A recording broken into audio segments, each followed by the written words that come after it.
Morning, everyone. Gonna come to you with some ramblings of a short, fat, bald guy. I've been off of here for a little bit and haven't recorded anything, so gonna go ahead and get something on here now.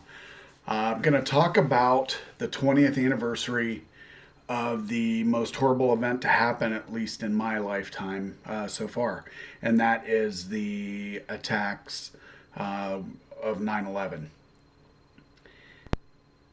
I think back to that day that happened, and it obviously was horrible, the most horrible thing that I had ever experienced. And then I think afterwards about how the country came together. I mean, that you saw flags flying everywhere. People were just so much, for lack of a better description, nicer. Um, you know, it was a terrible thing. Osama bin Laden planned it. And I've said all along, Osama bin Laden, alive or dead, was playing the long game. He didn't look to topple the United States on that day with the destruction of the towers in New York and the attack on the Pentagon and then the flight that crashed in Pennsylvania over across the border here. We don't know where that was headed for, whether it was White House or Capitol. Nobody seems to know. The thought is, I think, generally that it was the Capitol that it was headed for. Osama bin Laden, his sole goal was to bring down the country. He doesn't like the Western ways, or he didn't like the Western ways. Like anything now, he's at the bottom of the friggin' ocean. He doesn't or didn't like the way the United States interfered in Muslim, Hindu, any other religion, country, their business. We attacked Afghanistan 20 years ago to root out terrorism. We were there for 20 years. We've pulled out since then, and technically we lost that war. The Taliban are back in control. You think about the things that have happened since 2001, since 9/11. We had anthrax attacks in this country. We had a shuttle exploded on reentry over Texas. We attacked Iraq. We declared war on Iraq. President Bush was reelected. Hurricane Katrina happened, with everything that went on down there in the Louisiana with that mess in New Orleans. Barack Obama was elected and then reelected. And then Osama bin Laden was killed by the U.S. forces. And that was, in my opinion, the point of our invasion into Afghanistan. Of course, we got him in Pakistan, another country that, is supposed to be an ally that we have to question that. We've had a bunch of shootings in this country, mass shootings, and that's part of the division. People think, okay, it's, assault rifles. It's the AR-15s. It's, the violence that they see on TV. It's the violence they play in video games. Who knows? I think it's a mental illness issue. And the state of our care for those that have mental illness is a mess and has been for decades. And, we're not doing anything to improve that. If a person owns an AR-15, essentially what they own is a semi-automatic rifle. That means that it can fire as fast as a person can pull the trigger. It isn't one pull and empty a magazine. You've got to pull the trigger as fast as you can. Obviously, there have been some issues with people modifying those weapons with things like bump stocks, just a whole slew of things, and you can actually modify it to be a fire automatic if you know what you're doing. You're a good gunsmith, whatever. I don't advocate for that. If a person wants to own a semi-automatic rifle, I certainly don't have an issue with it. I own semi-automatic rifles. I own semi-automatic handguns. I haven't killed anybody yet, but there's a division in our country. COVID-19 has created so much division in our country, and you've got those on this side that you got to have a vaccine, and you've got those on this side that say you can't force me to have a vaccine. Again, I don't care whether a person gets a vaccine or not. It's sort of like Darwinism at its best. If you've got something out there that it doesn't prevent you from getting a disease, but it prevents you from getting seriously ill from a disease, doesn't it make sense to take it? In all honesty, it's really no different than an antibiotic. If you know you've got a sinus infection, you get an antibiotic and you take it, and it helps to keep you from getting worse. But, hey, whatever. To each their own. The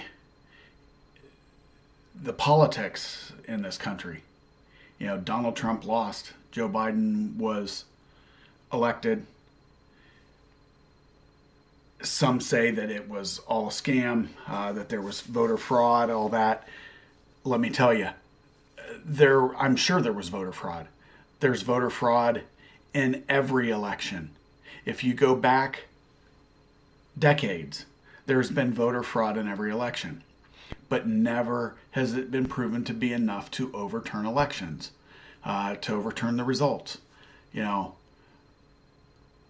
I didn't personally like Donald Trump as a person. I think he's an arrogant, egotist, narcissistic asshole. But everything he did wasn't bad. I mean, he did some good. The economy was good. Some of that goes back to actually Barack Obama. The economy was actually starting to climb before Donald Trump took office, but then it really took off once Donald Trump was in office. Now, Joe Biden's in office, and of course, what we're hearing is, gas prices are $3 a gallon. Thanks a lot, Joe Biden. Okay, they were $1.70 a gallon prior to Biden being elected, but it was in the midst of COVID. It's all supply and demand. People don't want to hear that. I know I'm not an expert, and I'm sure some of you will complain wholeheartedly about this. The closure of one inoperable pipeline didn't cause the gas spike. The election of Joe Biden didn't cause the gas spike. What's going to happen with Joe? I don't know. I mean, we'll have to wait and see. The guy's been in office for a little while, and obviously things are not great in this country. I think a lot of it, the reason that it's not great is because people choose for it not to be great. People want to be at odds. Facebook, primary example. Go look at Facebook. I got to be honest, I've been nasty to some people on Facebook. Typically, whenever they've said things that were inappropriate to me, call me a liar, call me a fucker, call me, a whole list of names. And at that point, you know what? I'm done with it. Don't care. I'll delete your ass. I'll give you a chance if it's nothing too egregious, I'll snooze you. But I've come to the realization that if I've got to snooze you more than a couple of times, it isn't worth my effort to even interact with you. I had an incident the other day. Somebody said that I was basically put on a little meme that showed that I was propping up Biden and his presidency, which is bullshit. None of you know who I voted for. Doesn't matter who I voted for. I accept the president for who he is. He's the president of the country. He really doesn't have a lot of say in what happens nationwide. He's a figurehead, just like Donald Trump was a figurehead. But, you know, Joe Biden is a figurehead. Congress, Senate, they run the country. They decide ultimately what's going to happen. And that's where our problem lies, in my opinion. They've forgotten that they all work for us. They're all out there to get this. They're all padding their pocketbooks. And, you know, this is all transpired since 9/11/01. Slow degradation of the United States. The slow degradation of the people in the country getting along with each other. The division that has been caused. And in my opinion, again, strictly my opinion, from ramblings of a short, fat, bald guy, this was Osama bin Laden's long game. He isn't alive to see it. He started the ball rolling, and we as a country are playing right along with it. You know, this guy knew he wasn't bringing down the United States with 4 fucking planes. But he knew what he was doing. The man was not stupid. Was he a terrorist? Yeah. By the way, we supplied him with weapons whenever he was fighting against the Russians in Afghanistan. M16s, M203s, Laws, Claymores, hand grenades. We supplied him weapons. And all the weaponry and vehicles and everything that we see being paraded now by the Taliban are weapons that we gave to the Afghan army and the military, their military and their police. You know, anything that we left as a country, I guarantee was not able to be used. They would have disabled everything. But all these, you know, the helicopter they flew, Afghan army. You know, probably the Afghan army pilot flying it, because ultimately they didn't believe in our ideology anyway. We shouldn't have been there for 20 friggin' years. We didn't make a plan. We went in, we're going to root out terrorism, which we didn't do. We got Osama bin Laden in Pakistan. But, you know, hey, what do I know? I'm just a short, fat, bald guy rambling to you people and hopefully trying to make a little sense to some of you. I realize not all of you are going to get it. All of you don't care. And that's your business. That's all I got for today. Remember, 9/11 is coming up in 5 days. One of the worst days ever in this country. How about we try to be nice to our neighbors and friends and family and the stranger on the street? You know, that would not kill any of us, to just be nice to people. That's all I got. Have a good one, everybody. Enjoy your Labor Day. I'm going to go start getting ready for some festivities. Bye.